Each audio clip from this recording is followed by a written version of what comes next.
মুহাম্মদ সাল্লাল্লাহু আলাইহি ওয়াসাল্লাম থেকে সমস্ত কিছুর আগমন। আপনি মুহাম্মদ কি রক্ত মাংসের দেহকে মনে করেছেন? রক্ত মাংসের দেহ কখনো মুহাম্মদ নয়, দেহ কখনো মুহাম্মদ নয়। মুহাম্মদ সাল্লাল্লাহু আলাইহি ওয়াসাল্লাম হচ্ছে জাত, নূর, নূর জাত, মূল, যিনি না থাকলে কোন সিফাতের আগমন হবে না, কোন সৃষ্টি হবে না, হবে না, হবে না। একমাত্র মুহাম্মদ সাল্লাল্লাহু আলাইহি ওয়াসাল্লাম থেকে সমস্ত কিছু আগমন। ও মোল্লা, এটা হাদিস দিয়া প্রমাণ করণ লাগবে না, এটা কোরআন। কারণ আল্লাহর হাবিব সমস্ত কিছু জানেন। কিভাবে?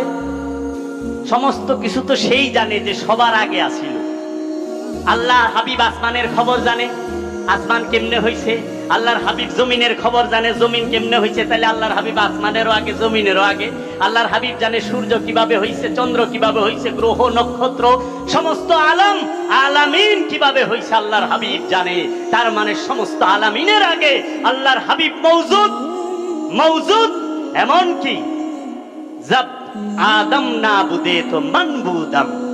গাউসে পাক আব্দুল কাদের জিলানী আলাইহিস সালাতু ওয়াস সালাম বলেছেন, जब आदम ना बुदे तो मन बुदम, जब हवा ना बुदे तो मन बुदम, वह खुदा की साथ ना बुदे तो मन बुदम। যখন আদমের অস্তিত্ব ছিল না তখন আমি গাউসে পাক ছিলাম, যখন হাওয়ার অস্তিত্ব ছিল না তখন আমি গাউসে পাক ছিলাম, আর যখন খোদার জাত ছিল না তখন আমি গাউসে পাক। এসে একমাত্র নূরে মুহাম্মদ। খবরদার, মুহাম্মদ সাল্লাল্লাহু আলাইহি ওয়াসাল্লামের জন্য দোয়া করবার যায়েন না, জইলা যাইবেন, ধ্বংস হয়ে যাইবেন।